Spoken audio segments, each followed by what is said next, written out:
Welcome back, fellow enemies of the fire. This week we have all sorts of fun with the U.S. national team. We are sans Jaymes, and the fire are really good.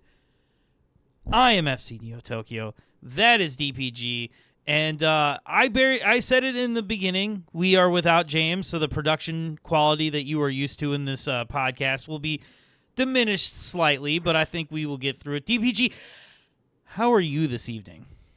Let's see. A mixed bag. You know, this was a very interesting weekend, to say the least. Very interesting. Interesting, he says. So we're burying the lead. The U.S. men's national team started out like was it the night we recorded or the next night? So the night after we recorded last week's episode, they went ahead and decided to do this really cool thing and to lose to Panama. Yeah. So it was 2-1. We lost to Panama 2-1. No, we lost 1-0. Oh, you're right. My bad. We lost 1-0. How did you? It was a breakaway counterattack, like in the 90 of something minute. Like that's the worst time to concede. Oh my! Oh yeah. So you are right. I'm sorry. I had the wrong scoreline. Yeah. So we concede late, but hold on. There wasn't no miracle this time. Well, of course there was no miracle. We provided the miracle by being so badly out of position, right? I mean, it's so. I mean, I guess let's jump right to it. So the game was boring. We were creating nothing. We were knocking it back and forth. And the few chances we had, they didn't go anywhere. Like Agyemang scored, like he missed one-on-ones with the goalkeeper. Yeah, Agyemang lost, missed one that was pretty doable. You gotta score those. Yeah, you gotta put those in, man. It's that old saying. He needed to have done better with that, right? So there was that. And the other discourse coming out of this game is that like Pochettino was like, "Oh, attacking midfielders, nah, dog." So he left Brian Gutierrez on the bench. He left Diego Luna on the bench, and he left. I mean, Gio Reyna, apparently that was a sin, leaving Gio Reyna on the bench. Why? Exactly. I'm camp Gio Reyna's got to show me something again before. Like unless Gio Reyna is like a regular starter at Dortmund and he's like the assist leader or he's close to being an assist leader, then yeah, I will argue that. But if he's just sitting on the bench at Dortmund, not getting any minutes, and somehow we're expecting him to be a game changer for the U.S. men's national team, I have no idea what people are smoking. The U.S. men's national team shouldn't be a place where you bring players that are not getting minutes in their clubs and hoping that they can get minutes with the U.S. men's national. That's how it shouldn't work that way. You know? Well, it's slightly weird to me for Pochettino to call the guy in and then not play him, but it seems to me, what is the absolute opposite of impressing? Because Gio Reyna comes into a coach and completely does the opposite of impress them, right? He immediately becomes a problem, apparently, because again, I apologize to interrupt. I've said this before about the World Cup. We whined and cried and said, why isn't he playing? And then he played in that final game and looked like crap. Well, let's Gio Reyna is eventually gonna keep playing for his national team. His dad is gonna bitch at Pochettino for it. So, his dad is gonna find dirt on him. Yeah, I mean, he don't want that smoke from Claudio apparently, but with the Gio Reyna thing, I feel like I don't even expect him to like be a world beater at Dortmund, right? Like, go further down the table in Germany, the championship, the Netherlands, Turkey. I don't care. Go somewhere like that. MLS. Go somewhere and get heavy minutes. Because I don't want to see Gio Reyna again until Gio Reyna is getting... Go to a place. He has to basically go to a place to reinvent himself. Yes, please. This is kind of like... This was, I mean, to a lesser extent, this was like Pulisic at Chelsea. And then when he went to AC Milan, he just like something just clicked, and bam, now we have like world class Pulisic in Yeah. Milan. Well, That's I why I mean, had to specify Milan. we saw flashes of world class Pulisic at Chelsea, but like, use Chelsea as an example. There Yeah. was flashes from KG or Kevin De Bruyne. There was flashes from Mo Salah, but they didn't. It just didn't quite gel yet until those players Yep. found where they belonged. And Yep. Pulisic seems to have done that. I would have thought it was Lazio, but it's been AC Milan, and so. I see what you did.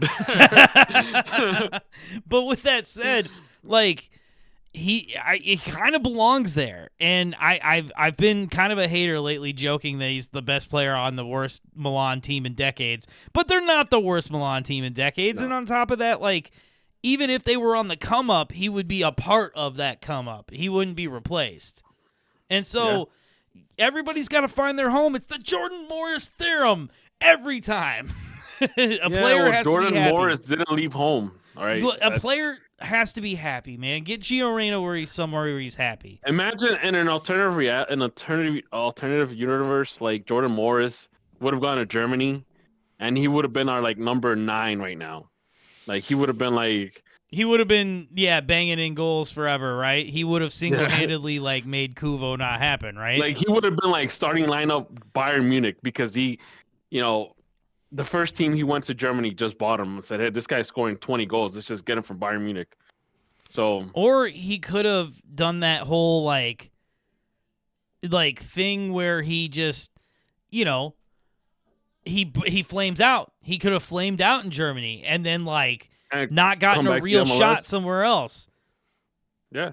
I mean, I think a player's got to be happy. Like, plenty of national teams, other than the ones who have the big 5 leagues in their country, have guys from everywhere and have guys from their domestic league and all sorts of stuff. It's just about, are you playing well, and are you happy? And Gio Reyna, I don't think, is doing any of that. I don't know. He might be having a good time in his personal life. You would think he'd be happy at Dortmund, considering that was like the club that he started off with in his youth.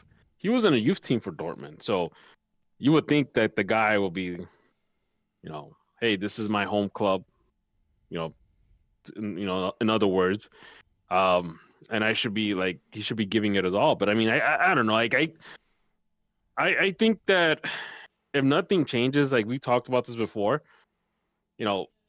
if he can't go to Holland, if he can't go to Belgium, hey, he could go, go play in Belgium, for all we know. Maybe Belgium might be the thing that he needs, Anywhere, Italy. just play, just Anywhere, get yeah. heavy minutes, get knocked around, win some games, score some goals, get punched in the face, do all the things you need to do that go along with playing. I'd rather see him play in second division Spain, yes, or Serie B instead of coming to the MLS. Like he needs to like squeeze out as much as he can from Europe. And if there's nothing else, then I guess MLS should be like the last resort. I mean, I'm not that hardcore about that. I think you can, we live in a much different world. You could bounce to MLS for a season and then get a big move back out somewhere else. The European teams are going to be more hesitant to take that risk because they'll remember the first stint that you had. Well, I mean, he's got to go somewhere else. Well, because Dortmund's a place where they make a decision on you by 21. Are you a club legend? Are they going to sell you, or are they going to give up on you? And they gave up on Reyna. It's been 2 years. They gave up. Then nobody's coming in with the price tag they want. Just mutually end this horror. Anyway, speaking of horror, the last thing to come out of the Panama game was Matt Turner doesn't know how to play goal. I honestly think Chris Brady would have blocked that. Dude, I was speaking with Connor. Big shout out to Connor Knows Soccer.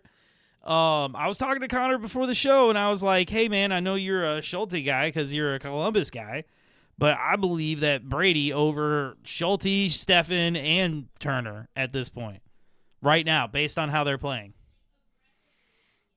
I mean, like, honestly, like, we might not get Brady in this World Cup cycle, but we'll definitely might get him in the following World Cup cycle. I mean, he's a 2032, kid man. still. Despite playing for 10 years in the MLS, he's only 21 years old. What I'm saying is that if he keeps up, like if he keeps making these saves and keeping the fire in the race for the playoffs, or even just in keeping the fire alive in games, it's gonna be a matter of time before a European team just grabs him and says, you know what, we need a goalkeeper. Well, you know who needs a club and needs to improve their skills after that? No, don't Matt Turner. I say Oh. sell Chris Brady, bring in Matt Turner, get that guy playing again. Because Matt Turner is struggling right now. And it's like some of the things we saw coming, right? Some of the things we knew, his distribution isn't the greatest. I mean, he can kick the ball with his feet, but like it's not the greatest. But like, man, that's a howler, right? That's such horrible positioning on that shot. I don't know. What sucks is that like when you're not playing or a lot, and then you do get an opportunity and something like that happens, it just spirals the narrative to like, oh, well, he's just playing like garbage.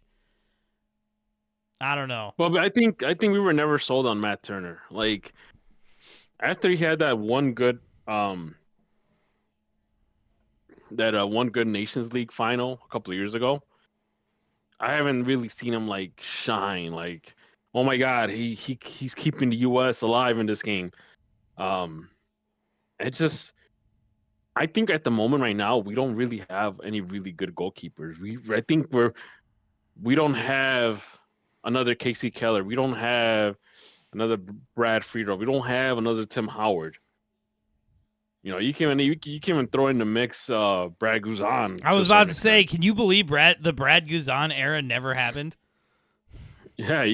So what I'm saying is that we're actually in an era where our best player is not the goalkeeper anymore. I don't know how to sleep at night like that.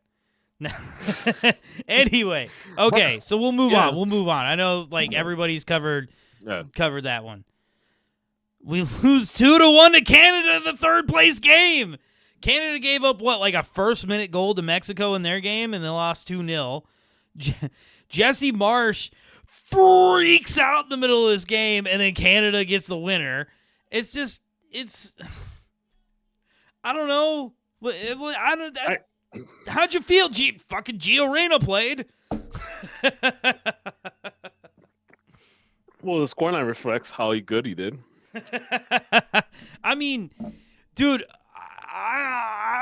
so this game was ugly. I know we scored early, and that was like cool.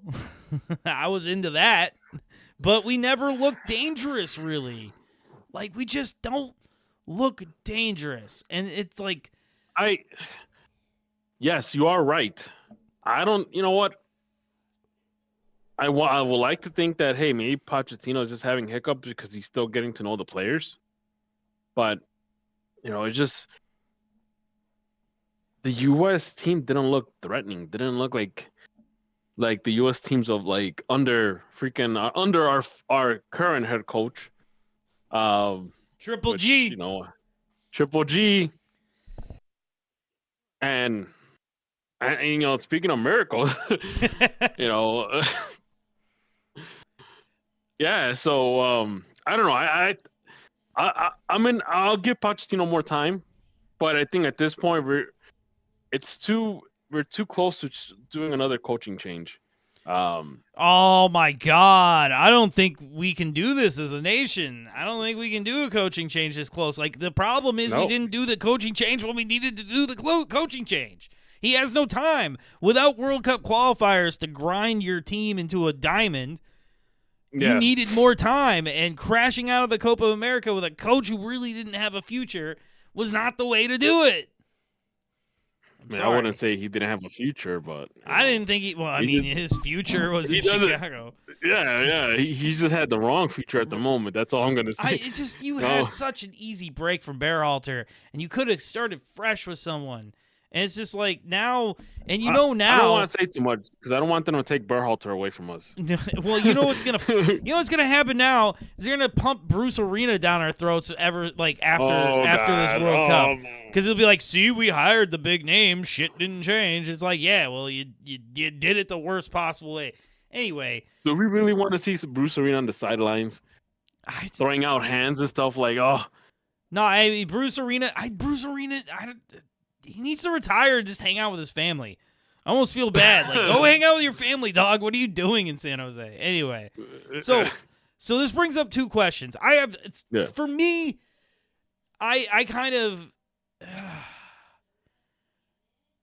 I'm not a huge fan of this team at the moment. So I kind of enjoyed watching the car crash. I will say that. But I have two takeaways here that I need to talk about. Is Agyemang a thing? Or Agyemang. I'm sorry, not but Agyemang. Is he a thing, or is it just we had so many injuries? We had so many injuries. Like I said, he missed a sitter. He should have. It wasn't a sitter. It wasn't a sitter, but it was like a one-on-one. Like he had the angle. Like, but he did. Am I crazy? Am I insane? He did score in that final, right, or in the third place game, right? But the game, did he score? He might have, I think, but he should have scored against Panama. I know that. He's the one who scored against Canada.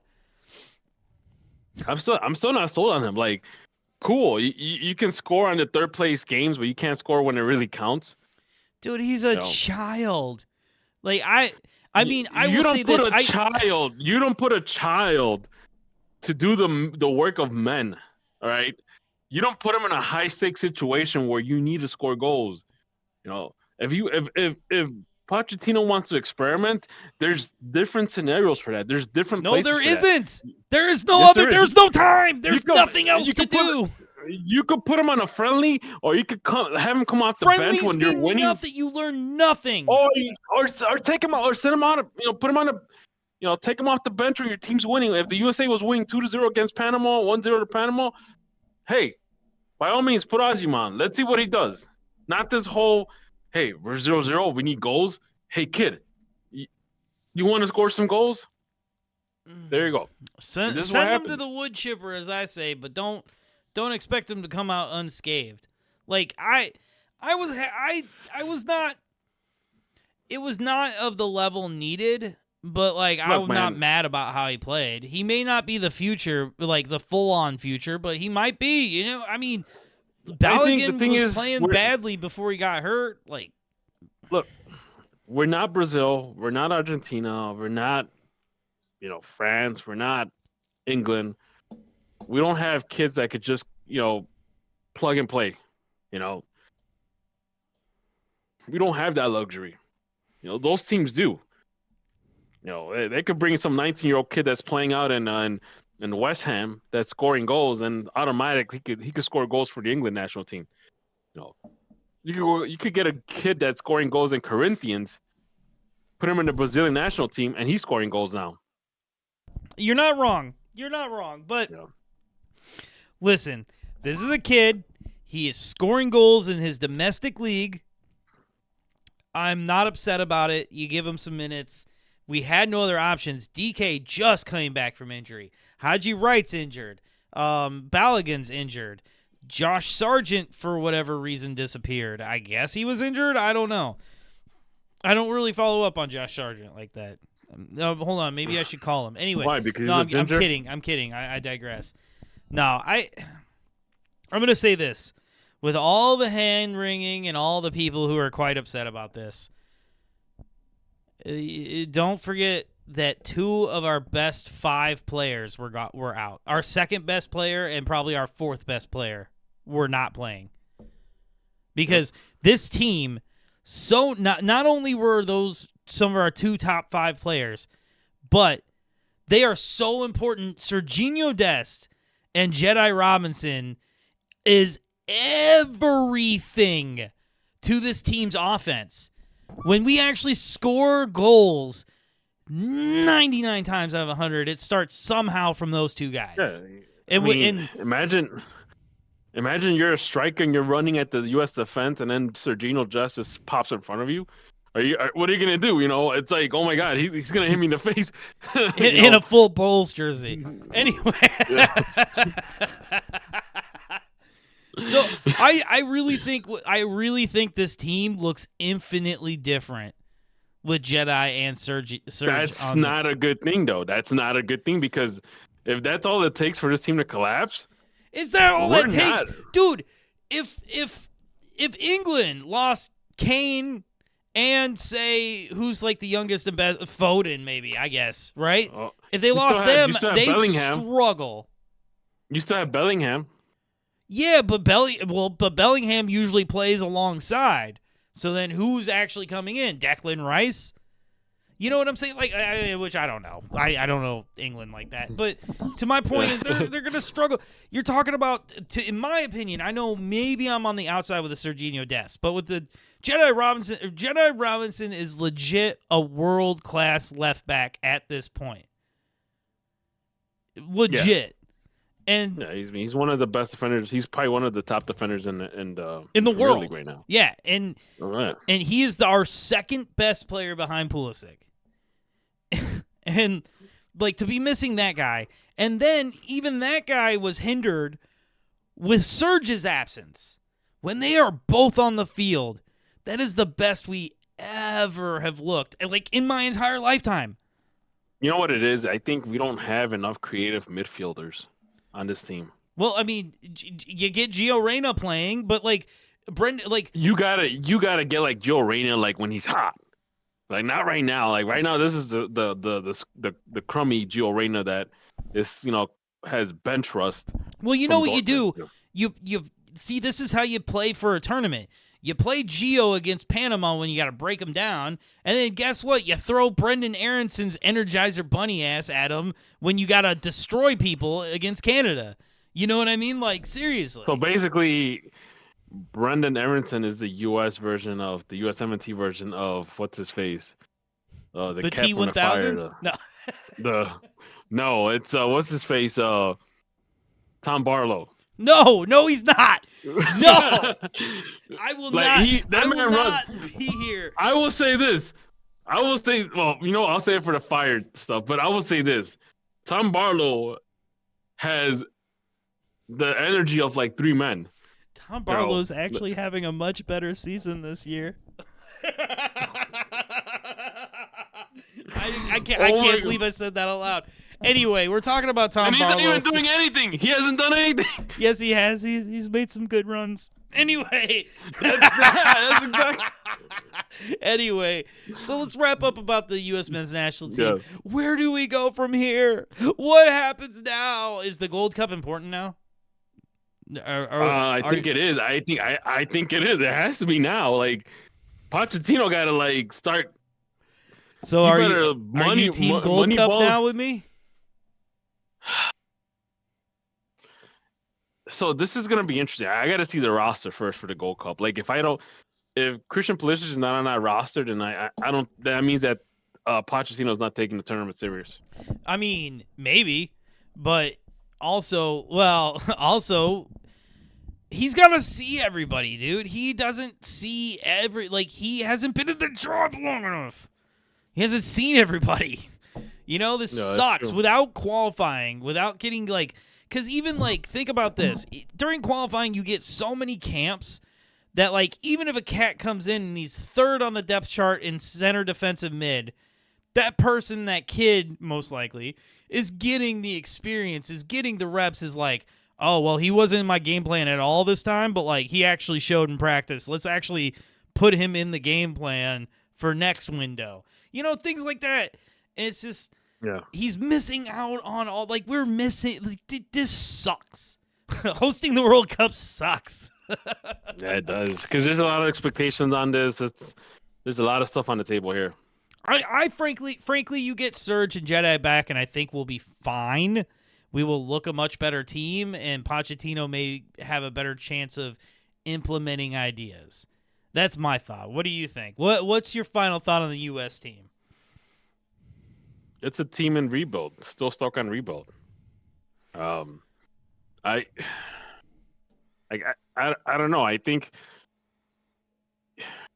to me, these 4 years between when after the World Cup and up until next next year's World Cup, it seems off because there's no high stakes involved. There's no qualifiers. There's nothing besides Nation Leagues and Gold Cup. Well, and I don't know.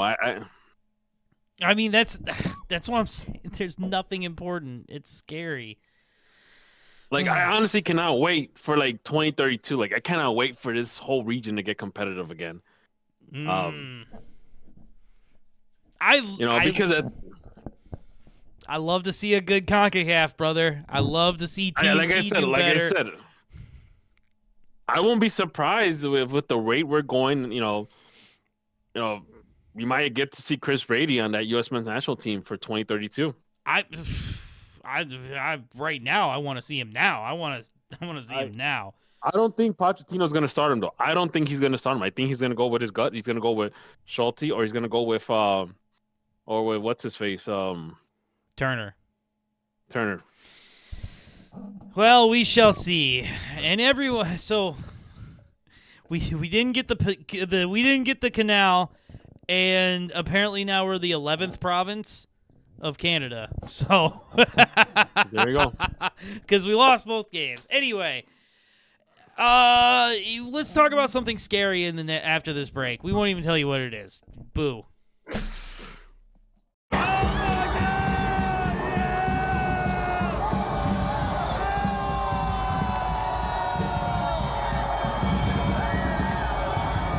Welcome back, fellow enemies of the fire. We are here to talk about Mexico. DPG, did you watch the CONCACAF Nations League final? So you gotta talk about needing a hand, Oh, I loved it, dude. We'll get to that. We will get to that. The moment the U.S. lost against Panama, this was basically, if it turned into this is Mexico's tournament to win. So again, you're gonna have L3 fans saying, "Oh my God, we're better than the U.S. again." Oh my God, the Mexican press is like, "Oh my God, we're so good again." Oh my God, Kings of CONCACAF, baby. I know, things of CONCACAF, exactly. You know what? It's unless otherwise stated, or unless certain organizations are posted, it's tough to play against Mexico in the U.S. I mean, it is very tough to play against Mexico in the U.S. I watched the final. I actually watched it. Well, I didn't have the sound on, but I watched the final, and I was a little peeved. Mexico scores. When Panama scored, you should have saw our group chat. Jaymes was just like, Panama! I forget what you said, and I just sent a picture of Van Halen. Yeah. And then our dreams were dashed. So this Mexico team, I don't think looked that good. I don't think it looks that good. Yes, Raul Jimenez is back to his bullshit. That man is back to getting bonked on the head. He is back, baby. He's a beast, and that's that. I will say in the last couple Nations League, that is that piece that Mexico has been missing against us for quite some time. And now that he's back to his normal exploits with Fulham and Mexico, I think it covered up a lot of problems Mexico had. Well, I mean, that's another problem too, is the chant. Oh, the chant. I feel like they benefited yet again from the chant. I think the problem with the chant, obvious. Okay, the real problem with the chant is it's homophobic and it sucks, and stop doing it. God, it is so hard not to curse during this. Anyway, It's so often they'll wait till it's like they can't ignore it anymore. It'll happen 6, 7 times, and they're finally like, okay, first warning. And then they always do the second warning after like 19 times. And then Mexico gets to game plan and chill most of the time against a lesser team, right, who's doing better, so the fans are being pissed.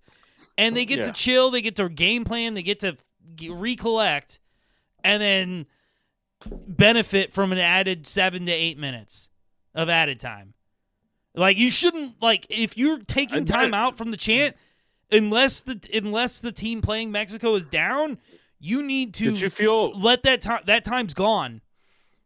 Did you feel that killed like whatever momentum Panama had? 100%, and we've seen it before. I'm pretty sure the most egregious time we've seen it is when it gave Mexico, like, we were 30 seconds from the end of the Honduras game, and then they added like 7 minutes to the end of it, and Mexico ended up getting a goal in like 8+.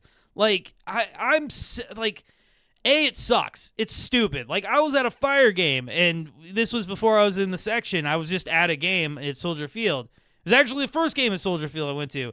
And, like, the kid next to me, he was kind of just being an edgelord, but he did it just, like, one time. I was like, what the fuck, dude? And, like, he felt bad and didn't do it again. But, like, you know what I mean? Like, what is the deal, man? Like, I don't get it. It's driving me crazy, and I think it benefits Mexico more times than not. And that's not what it's supposed to be. Let's be honest here. Like, FIFA's not going to do anything. Like, you think Concacaf is going to force Mexico to play in an empty stadium? All that lost revenue? You know, they need to, because the fact is they haven't been punished for it, and it's only benefited them. And that sucks, because it's encouraged people to do it, and now it's a thing that, like, it's always been a thing, but it could have died out on its own. And now it's a thing. You got to stop scheduling games in California. You got to just take them to like New England or something. If they're going to play in America, if they're going to play in America, stop doing it in Dallas. Stop doing it in LA, right? Like, I feel you, but like that also sucks, because that's the whole reason they're doing it, is to like draw the crowd. Like, and let's not pretend that if Mexico played a friendly in Soldier Field, we wouldn't. Well, I mean, I guess I shouldn't be like that. I shouldn't just assume, but like, this has sucked. And, like, we saw it in MLS. We're just going to see it more and more, because people are just way into being edgelords nowadays. And it just, God, you derailed my actual soccer analysis that I was going to say, because Raul Jimenez and Santi played amazing together. I mean, Santi didn't score, but, like, he played pretty well. And I think it covered up some issues in the midfield Mexico has that real teams will exploit. And, God, what do you think about that handball, brother? Honestly, that was bad defending. Like, who the hell defends with sticking out their arm? That is very juvenile and kind of a rookie mistake. Like, I get it that you got to do a better job of tracking your player. Like, if you have no idea if he's behind you or on the side, and you're sticking out your arms like an idiot, come on, you know. It was dumb, and it was an easy way to give Mexico the trophy. That's all it was. Like, you know, it is what it is. Yeah, that sucked. That sucked. I don't even know if it would have went to extra time or if it would have just been penalties. But I feel like if you watch it, if you see it, it looks like it was rigged. Like, dude looked like he just did that. But to be honest, you know what he's doing. He's literally running as fast as he can and trying to turn his body to block anything, because he lost his man. So he's trying to make himself as big as humanly possible to try and just block, like, visually the ball even, and ends up, you know, as he's leaning, his arm is completely outstretched. And it's just sucks. It just sucked. It just between that and the chant, man, that just ruined what started out to be a pretty cool game, which was, again, it's just with the geopolitics of what's going on in the world right now, it was just nice to not see an extra hypercharged Mexico-U.S. game, to be perfectly honest. It was nice to avoid that this time. Yeah. I don't know. So, Are you sold on Mexico? Are they kings of CONCACAF? I'm not sold on them. I don't think I'm ever going to sold on them. I think the fact is that with all the money U.S. soccer has, with all the infrastructure U.S. soccer has, I mean, and if we're getting close to the point where MLS might start considering getting rid of all these stupid labels they put on players, like DPs and whatnot, and GAM and TAM and all that crap, if they actually decide to get rid of that, we will be more. MLS itself will be a lot more competitive than what it is now, and actually compete with Liga MX. We can't let that happen. I put all my life savings in TAM. So, because it's bound to happen. I don't know when it's gonna happen, but it's bound to happen. If you would have asked me 10 years ago, I would have said this World Cup is when it would have happened. How little progress we made. Yeah. So we can't beat Panama. We can't beat Canada.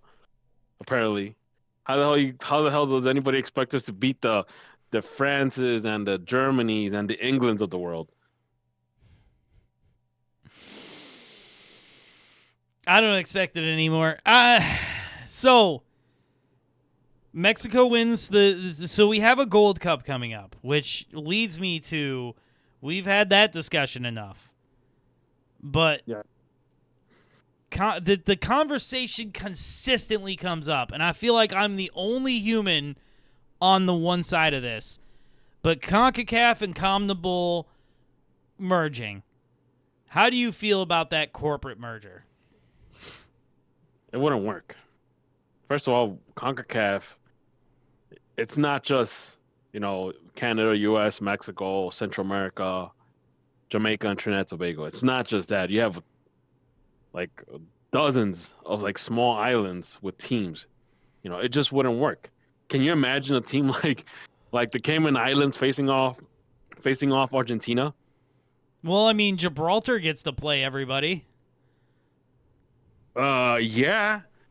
So does San Marino, and look how that works out for them. Well, I mean, yeah. Well, dude, like, we're talking about countries that are getting stomped by the U.S. and Mexico to where they don't even get to play them no more. They're eliminated far before that. I'm glad you said it wouldn't work, because I am I hate the idea. I hate it. I want to see I want to see Conmebol is so selective of who's in their confederation that they have literally kicked out Suriname, Guyana, French Guiana out of, like, they're not even part of Conmebol. They gave them to CONCACAF. I mean, Trinidad and Tobago is a part of South America. Like, yeah, it's literally off the coast of like Venezuela. Like, think about it that way. Like, hey, they know those three countries are not going to be able to compete, so we'll just give them to CONCACAF and figure it out. I want to see CONCACAF get better. I want to be like, grr, Honduras, grr, Costa Rica, like, honestly, Guam. I want. We can see that. Yeah, but we can see that happening.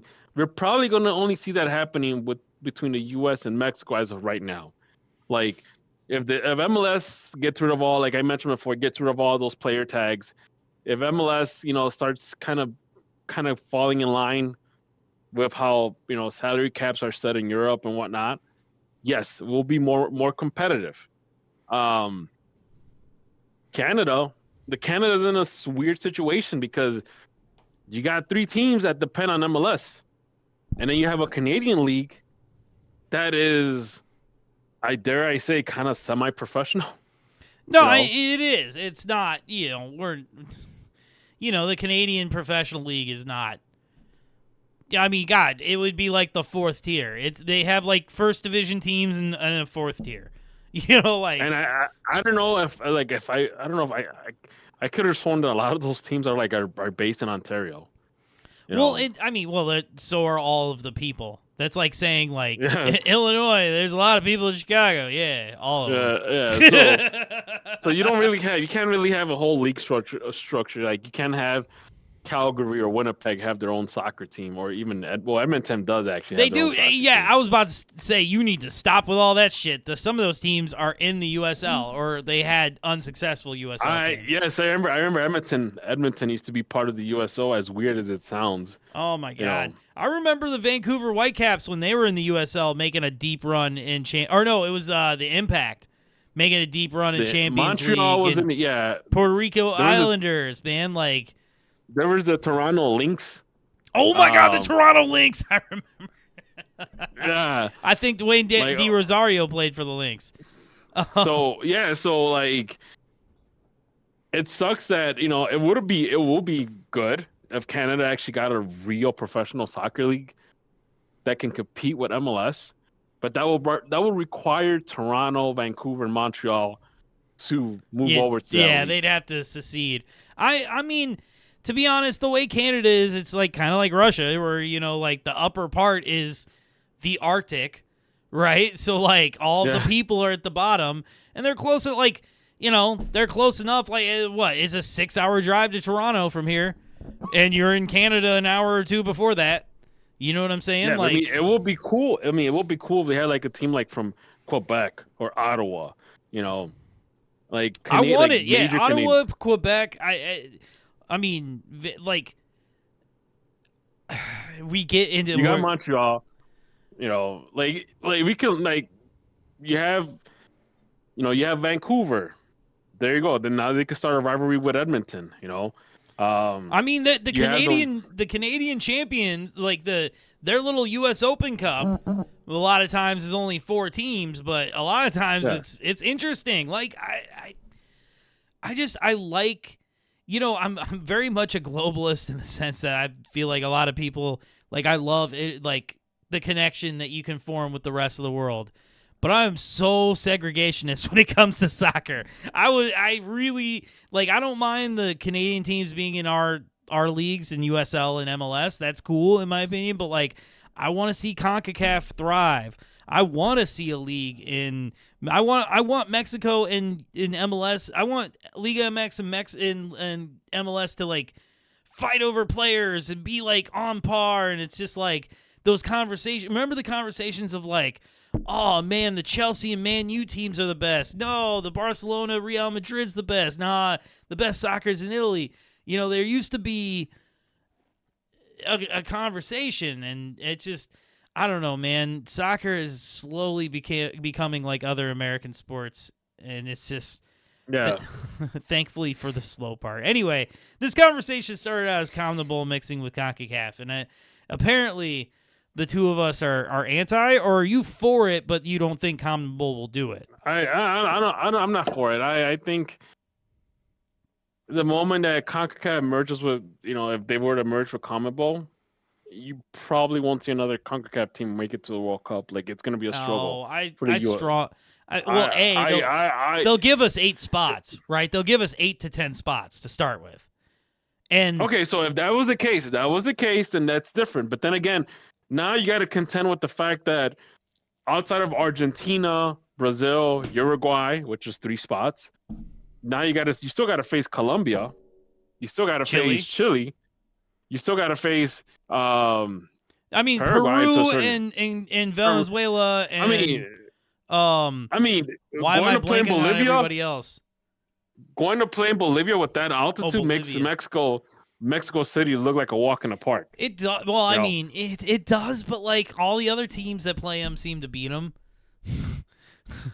Brazil seems to beat them every time. I remember a couple of years ago. Now I want to say a couple of years ago. A couple of World Cup cycles back, where like Bolivia trashed Argentina and La Paz because they were playing in that high ass altitude stadium, and like that kind of started the whole conversation of, wow, this is their way of trying to like cheat because they're playing in high altitude. Come on, no, you use your surroundings to your advantage. Remember the wet, rainy night in Stoke? That's our version. Is your 6 football fields up from the ocean. And I would like to think that the U.S. Soccer, or just U.S. Soccer, federation in general, has like technology to kind of get players acclimated. Well, I make mean, them run on the everybody treadmill does with the guy. make a player run on the treadmill with the mask on to, lower their oxygen to kind of mimic the conditions up there, No one cared who I was until I put on the mask. Anyway, I'm sorry. I hate that movie. Anyway,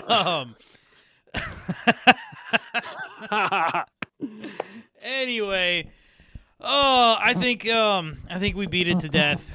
You keep Concacaf amazing. We love you.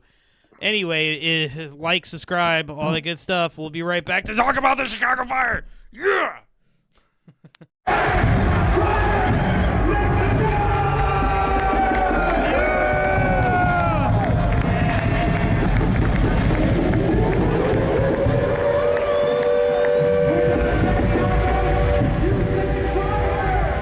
Welcome back, fellow enemies of the fire. We are here to talk about a fun soccer team. I can't believe when we started this podcast last season, I had no idea that this would ever be fun. DPG, how are you feeling? We beat. Tell the people what happened. Tell them what happened. Act like they've been in a coma for 3 weeks. So, if you were expecting the Fire to take 3 L's home, you will be sorely mistaken. Like, the Fire are taking 3 W's home. And if you, again, it's against Dallas. The Acosta filled Dallas team got the 3 points. A Toronto team that is trying to revive whatever is left in the season got the 3 points. And then now. And then what happened?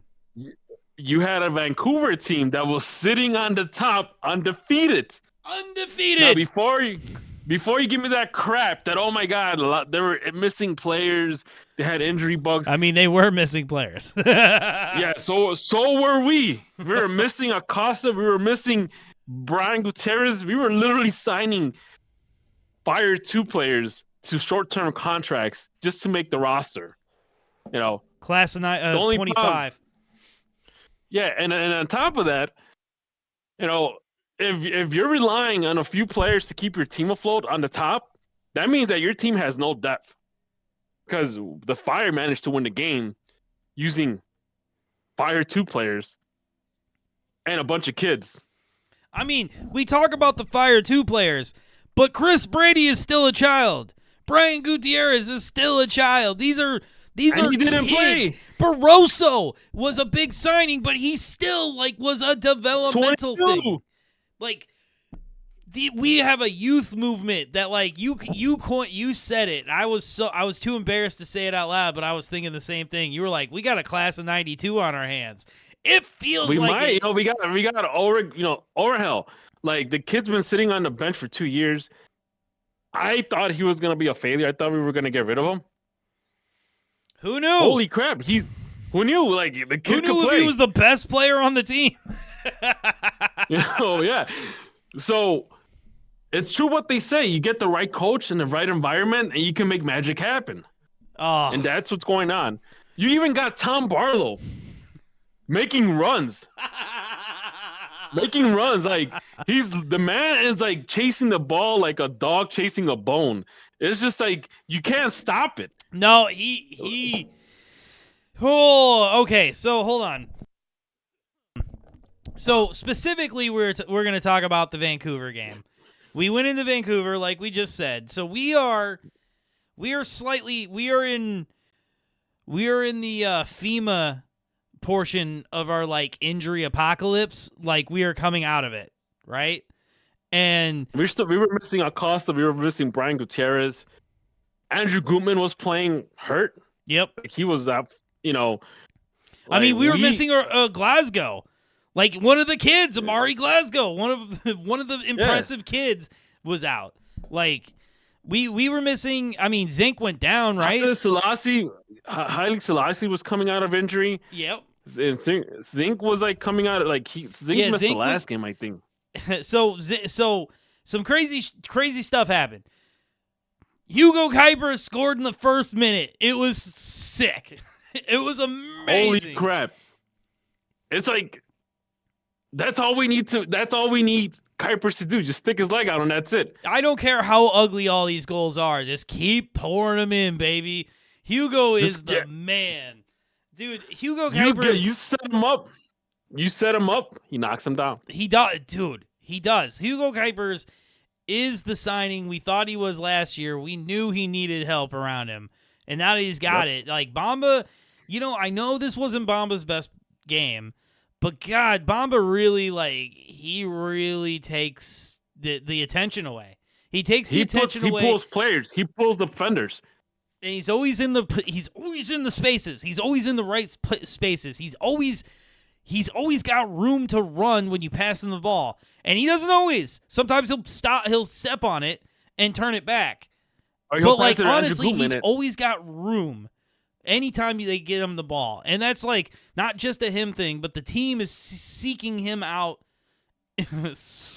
Anyway, the team is seeking him out in the best possible spots, which is that is Berhalter Ball doing good Berhalter Ball things.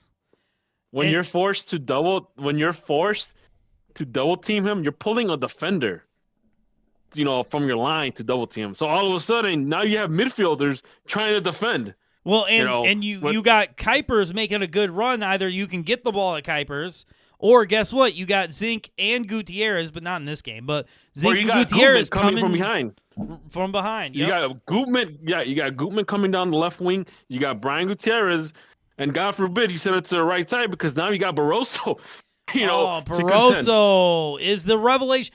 So okay. First and foremost, because I want to slightly go in order. So the Barroso is going to come back up. Zink scored a goal, which who set it up though? It was a pretty good one. I was impressed. Who set up Zink? Oh my God, I don't know. I don't remember. Barroso. Oh, on that right wing. That's beautiful, dude. Barroso is everything. So Zink is still up and down. He scored a goal. He's still I guess he's had up and down performances. He's kind of he's not fully exactly what we had hoped he possibly could be, but he's still coming good. It's still not like a bust of a signing, that's phenomenal to say. Then you move backwards, and Barroso is the revelation at right back that we were sold. We were sold that was the answer, and he is the answer. And then scoring on his debut, and really almost scoring on the first touch, a few minutes before that, yes, of the season, his first touch of the season. Kouame, Riquelme, or it's not Riquelme, it's Romanique. It's Romanique Kouame, and Kouame comes in, and I had been terrified because I heard he was going to compete, and I'm like, with who? Pineda? But he looks everything of the center midfielder we have been screaming. When I saw that first shot he did, I was like, okay, this cat's serious. First touch the ball, he puts it upper 90, and the goalie, keeper has to make the goalkeeper. A save. I don't think he was expecting it. He wasn't. He had to make that diving save. And man, it's just you got that guy coming off the bench. No, it's because he's coming back from injury. He's coming back from injury. I guarantee he starts Saturday. I bet you if Acosta's injured right now. He's probably gonna be on the bench. I think he started training again. Well, but tomorrow will be the press conference of all this information that we need to preview the game. Yeah. So based on the good folks at Men in Red reporting, they did mention that Acosta was training with the team, which is a good sign. But man, all of a sudden our midfield looks a little stacked, I want to say. I mean, you got Zink, you got Bamba, you got Guti, you got Acosta, you got Kouame, you got Glasgow. Who am I missing? You got Orahel. Orahel and Williams. I mean, Williams, I think, is going to go back to fire too. But I mean, you got. I don't know how long they're going to keep him. I don't know how long they're going to keep him fire too. Like if they don't sign him this year, they're going to sign him next year for sure. The kids are all right, and then the best part about it is the signings are actually the players we thought they would be. At least, I mean, we're jumping the gun. We are jumping the gun on Kouame. We're jumping the gun, but think about it. We have 3 road wins in a row. I don't remember the last time that happened. I don't know if it's ever happened. I don't either. Like, we're literally matching like our road wins for like the past 10 years. I know, and it's only March. And listen, Columbus, we are ahead of Columbus, but we are in 5th. Columbus is in 6th. That Columbus loss is looking a lot better though, because Columbus has looked good. So we lost in Columbus. We tied at home off of a miracle bicycle kick, right? And then we proceed to win 3 road games. This team, it's like the team got pissed off. Yeah, this like, team not this again. Way better than I thought it was going to be. I am pleasantly surprised. I am eating all the crow I can because this is a revelation. And then I think so. Here's the thing: we have walked into these predictions. I remember the Dallas one. I don't think anybody said we were going to walk away with a win. I think we were all saying lose, and I think I said a draw. And then look what happened. Like, I literally saw that game. I was watching that game, and I was losing my shit, in the living room. And then obviously we were expecting a win in Toronto. But, obviously being a Fire fan, you get that gut feeling like, oh, my God, this team is so bad. An interconference road game, you don't expect a win. You expect a tie, even against the Toronto. Yeah. So, like, you're thinking, oh, my God, a good thing just happened. We can't have a good thing hit twice. You're not wrong. I've seen that scenario so many times with the Fire. Like, the games that we should win, we lose. More often than not. But then look what happened.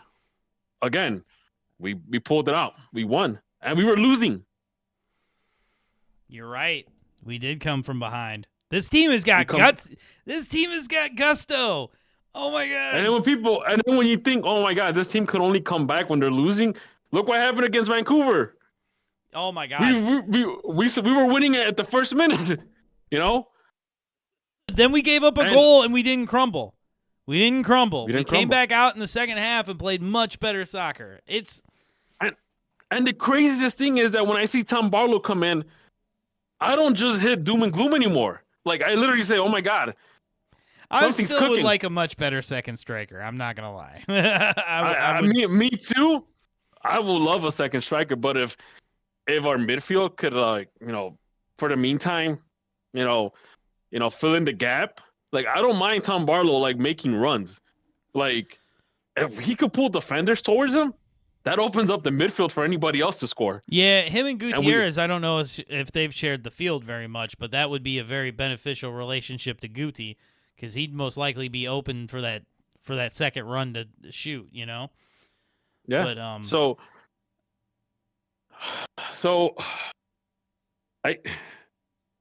I think it's fair to say that a lot of Fire fans don't know how to feel at this point. Like, what is this feeling? Joy? I don't recognize this. Yeah, it's like, oh my God, like, what can I do to myself? Like, oh, are we good again? Oh my God, we're good again. Wait, what? Anyway, yeah, I want to say, listen to all this excitement, all this happiness that we've talked about. We have yet to literally bring up the best player so far, especially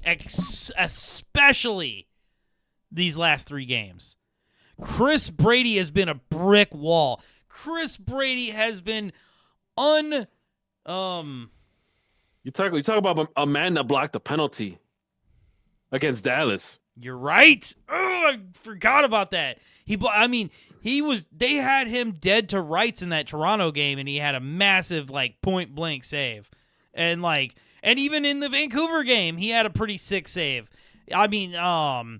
Was that a free kick? There was like a free kick or like there was a quick shot, and he had to get up off his line and bat it away. And he got off the line and punched that one away. That was really dangerous. Like, he is playing and he's passing the ball without giving it up. Like, Chris Brady is kind of the truth. We're going to lose him very soon. Hey, but there's one thing about this Fire team that somehow we have good backup goalkeepers. And I'm not talking about the guy that's sitting on the bench, Gall. No. But I think we got that one kid that we drafted or something, or we Dode have another kid that's good. or something like that. Yeah. We loaned him out to not Indy, to Omaha or somebody. Yeah. So it's not the end of the world.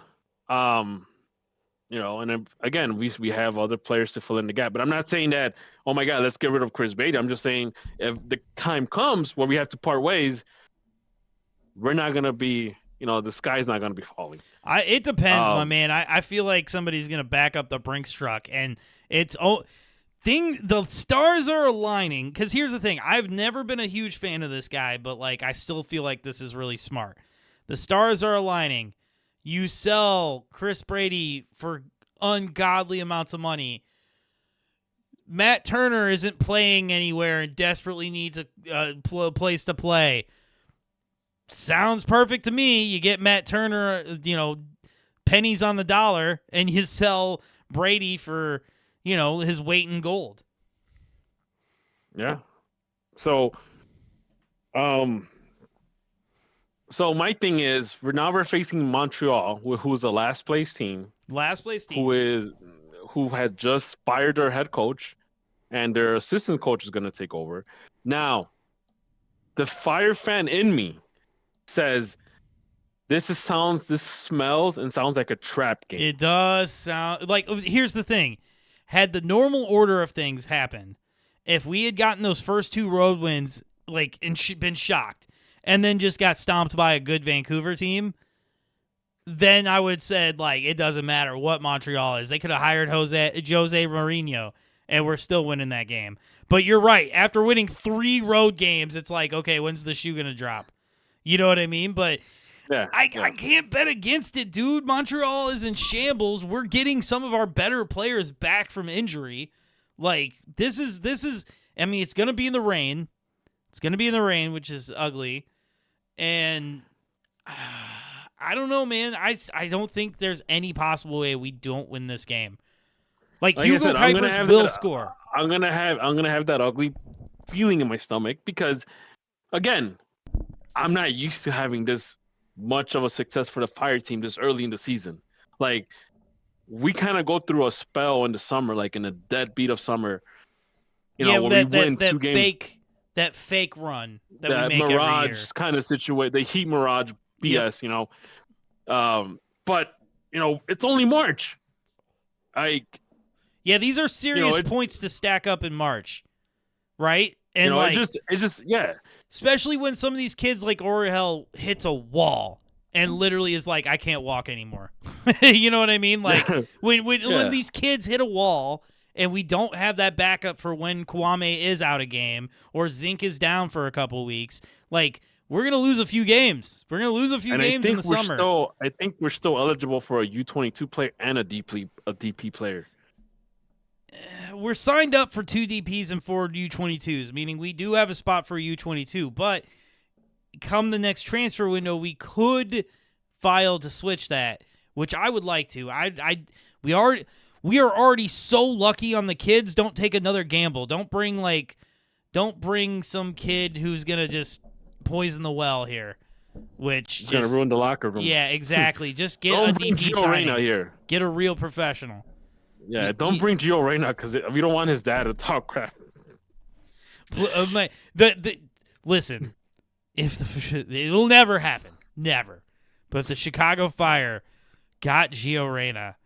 With Greg Berhalter, it would be the hottest story in the soccer world, for real. I will love to be a fly in that locker room. Oh, God. Well, it really seems like Gio kind of what it really kind of feels like is Gio threw the typical player tantrum.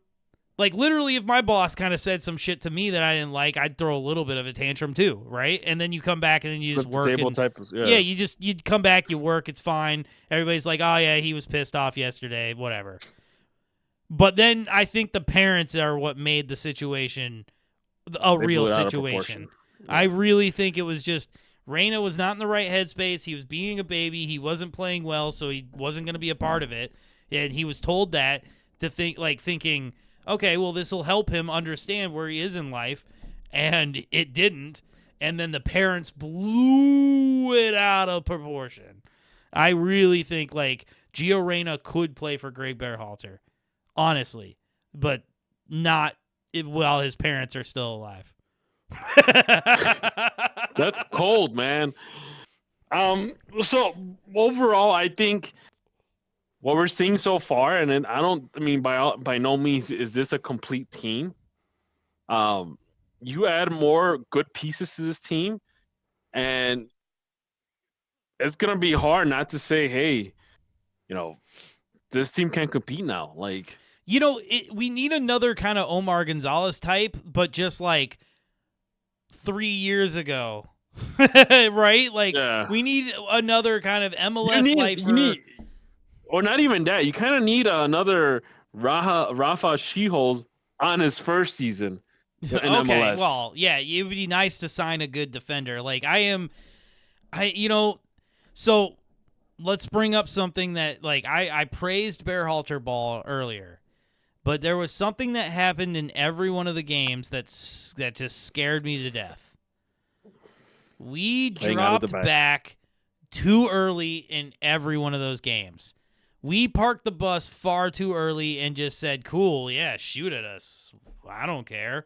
And it worked, but it won't always. Because if you do that in the playoffs against a good Miami team, against a Cincinnati team, against a good team, you're going to lose. And I guess that's where we are. We're a decent, talented team that will lose to good teams, right? That is our lot in life currently. But we are on the come up, and I would love to see that get more. But it scares me, man. We sit back too early. It just scares me. I'm terrified. We play around with the ball in the back too much, too late in the game, too early in the late stages of the game. It freaks me out, and I feel like we're going to get burned once or twice on it. But again, it's MLS. There's playoffs. That shit kind of doesn't matter like it would in the Premiership. So, like I said, I'm excited. Man. But you're not going because it's going to rain. You're not going to drag your child. It's going to rain. I'm not going to get my kid sick in the rain. He when I said, "Oh, this is a fire game," this Saturday, he his ears perked up and jumped up like, "Oh, this is a fire game?" I'm like, "Yeah." So you can't ditch him. You can't go hang out in the rain yourself. Yeah, I feel you. I'm going. I think I'm gonna get ditched. I don't think my girl's coming with me. I think she's like, rain, cool. Yeah, no, I'm not going. I'll just, you know what? I'll get a bag of popcorn. I'll get a gourmet soda. I'll watch it from my living room. I'll scream at the TV, and I'll be nice. I was sick for the first game, dude. I've been itching to go. I mean, I got a bit. Oh, that's right. Yeah, you missed the DC game. Yeah, yep. I did. Okay, in that sense, I don't blame you. Okay, well, I went. I got a big week, man. Gonna see Whitechapel on Friday. Got the fire game on Saturday, and then gonna see Meshuggah and Cannibal Corpse on Tuesday. So basically, you're gonna be out of energy by Wednesday. I will have super tinnitus. I'll be like, what? Next episode. Anyway. Oh man. Oh, one thing I wanted to bring up because you brought it up that Montreal fired their coach. I put in the Drogba part, but that brought up a lot of people were pissed off because they don't think that the coach was the problem. And what they think is the problem is $0 have been spent on a DP since 2014, which would mean that's Drogba, right? Yeah, I think that might have been the last. So that's the last DP. time Montreal paid a transfer fee for a DP.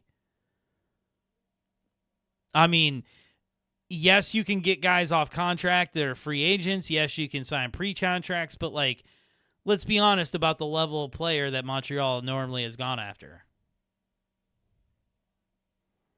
Yeah, they're not known for splashing money. I mean, they sure as hell not splashing $30 million like an Atlanta or Cincinnati team.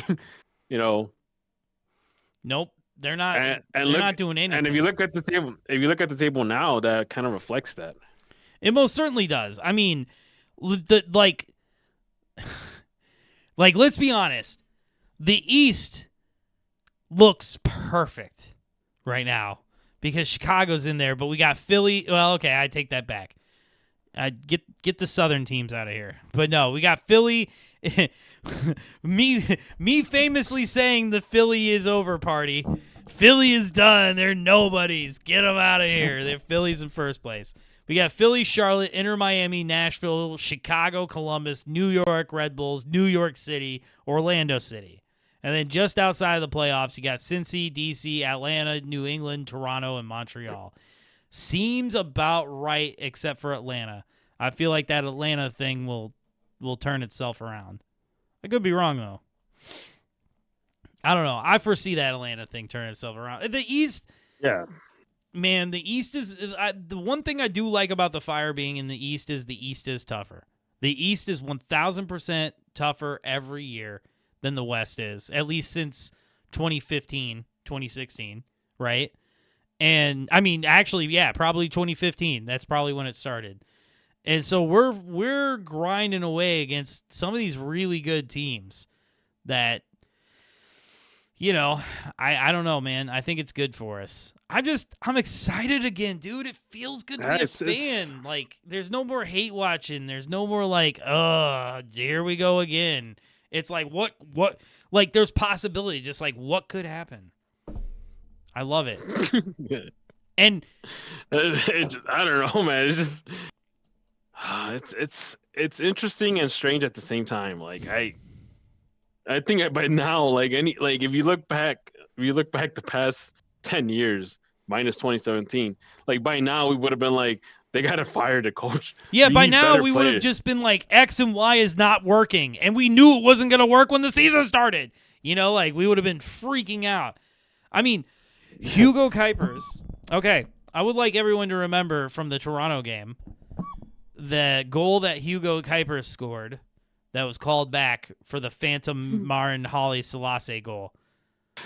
Yeah. What are you laughing at? No. Oh man. No, go ahead, man. I'm just. I'm sure it's no. So wife. no. It's not even my. So, I'm in a WhatsApp group chat with my brothers and my cousin, and my brother just got a new job, and for whatever reason he bought Little Caesars pizza, and we were like, someone said, man, you got that VP salary, but you got to settle for Little Caesars. It was hot and ready. It was $10.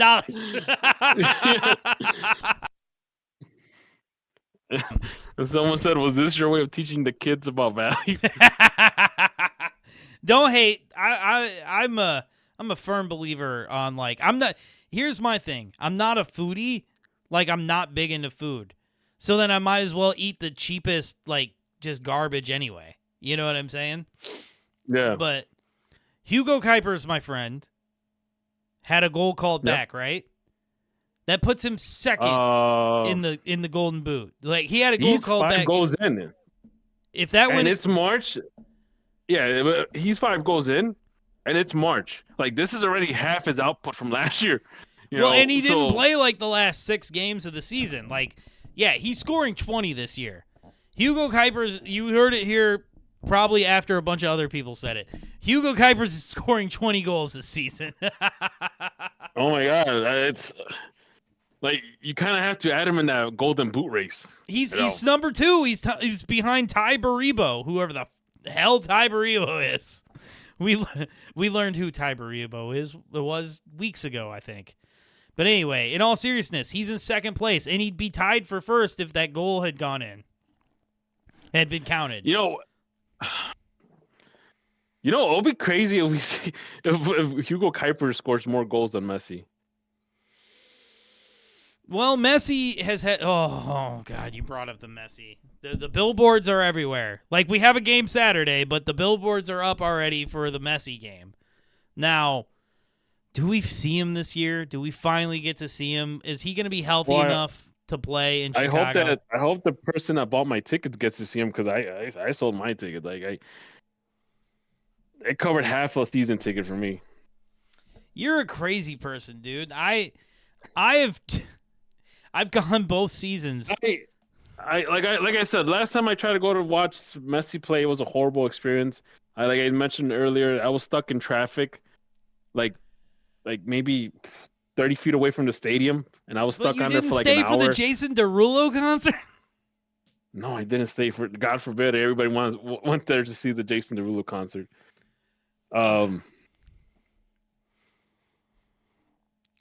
I don't know. I want to see him. I've never seen him play. I didn't buy tickets when Argentina plays in Soldier Field because I don't care. You know what I mean? But, like, I got season tickets to the Fire, and Miami comes once a season. Like, I'd love to see him play soccer, dude. It was dope seeing. I could watch him. See him. I could watch it on TV. Like I'm not a Messi fan. I like honestly, and like I think a lot of people already kind of over that whole Messi mania stuff. Like It's we not kind of about want to go Messi back mania. to. It's about seeing a guy who was the best player in the world at one point and is still probably in the top Cool. 10. I also think Maradona was the best player and one of the best players in the world. You don't see me trying to like, oh my god, I gotta see this man play one more time in my life in person. Like, I mean, I would have, like, Back in the day, in back World in the Cup day. '94 before he got kicked out. Like, I would have been trying to Hey see. man, everybody got their moments, you know, or Man, or lack R.I.P. of. Diego Maradona, man. R.I.P. RP, man. Dude, I know him and Ronaldo were both a little heftier in their playing days than everyone else, but like I do kind of love when a soccer player stops playing like the most athletic game where you have to move nonstop and then becomes fat. I kind of love that for them. It's like, I feel you, dog. I would never walk again either. You know what, man? But the crazy thing is that, like, it's even more scary when you have you look at David Beckham. Like, he didn't get fat. He stayed hell no. fit. No, he could probably still play. Oh my god, I'm sure he still can play. Yeah, it becomes your joints at that point. When you get to that age, you're like in good shape, but like playing professionally, it's your joints. Remember, and keep in mind, look how Cristiano Ronaldo was like it's like super fit. I don't see that man ever like getting fat No. original Ronaldo. That would be sick though. If Cristiano just stopped being like one of those people that works on his body to be the perfect human and just was like, screw it, I'm fat now. Hell yeah, that'd be awesome. I mean, it's kind of hard. It's kind of hard not to see Messi get fat because Messi's thing has always been about the height. But he might not. He might. Hey, he probably won't. He might be constant. He probably won't. Like I said, it's funny when you're right. It's funny when you see like those old school players from back in the '90s and early 2000s. You see them now; they're all gray haired, they're all fat. Like I wouldn't say like, for example, I've seen Stoichkov.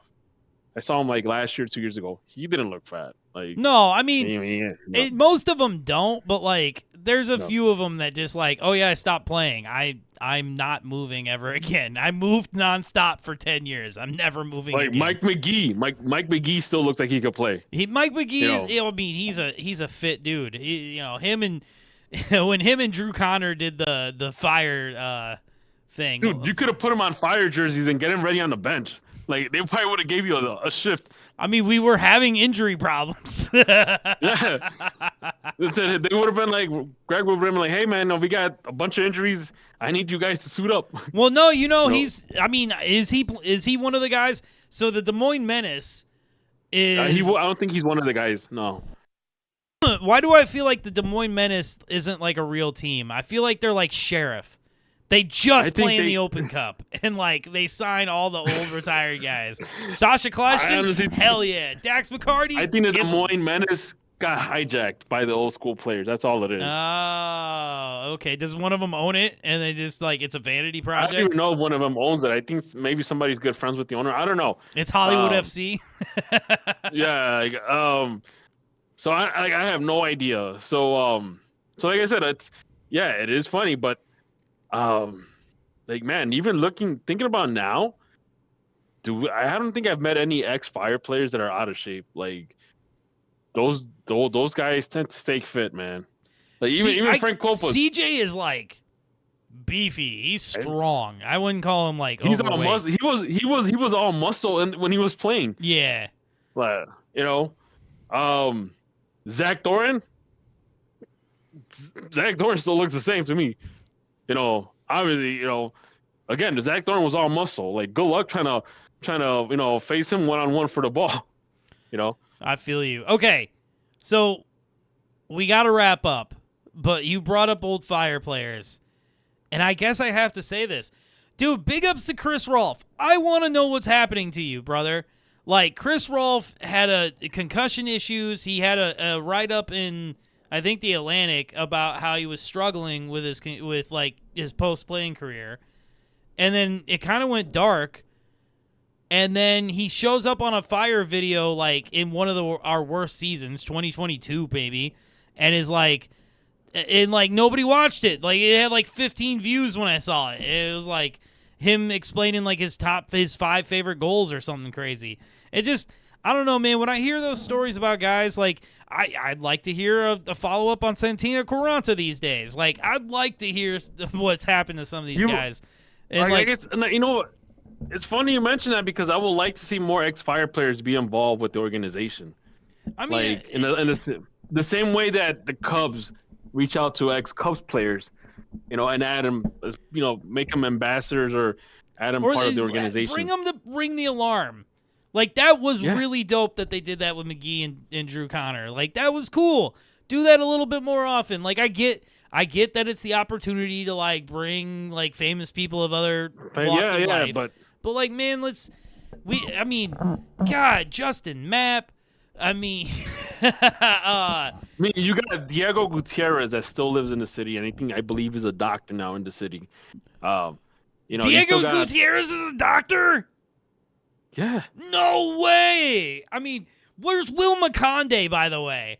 Where is that man? What is he doing with his life? God. I need to know. Where's Harry Ship? I want to see Harry Ship. I want to see him hit the alarm. The only two people. No, I'm kidding. Oh yeah, about it. So it's funny you mentioned that because I remember the season he got traded, and at the time I was good friends with let's just say a rep from the club, and I actually asked him like, hey, did his mom really wanted a refund because you guys traded her kid? And he was like, yeah, she called in and she wanted a refund because we traded her kid. No way. I had no idea. Like, I didn't even know I made the perfect joke. Wow. You made the perfect joke. That's why I thought you knew about that. Like, nope. I had no idea. Well, before my mom calls and tells us that we've gone too long, let's wrap up this episode. Thanks for hanging out with us. Jaymes, we missed you. We love you, brother. Anybody who made it this far, we love you as well. Like, subscribe, comment, all that good stuff. This is another fun one, man. I had a good time, DPG. Thank you for joining me. Thank you for watching, and we will be back next week. Peace. Go Fire. Go Fire.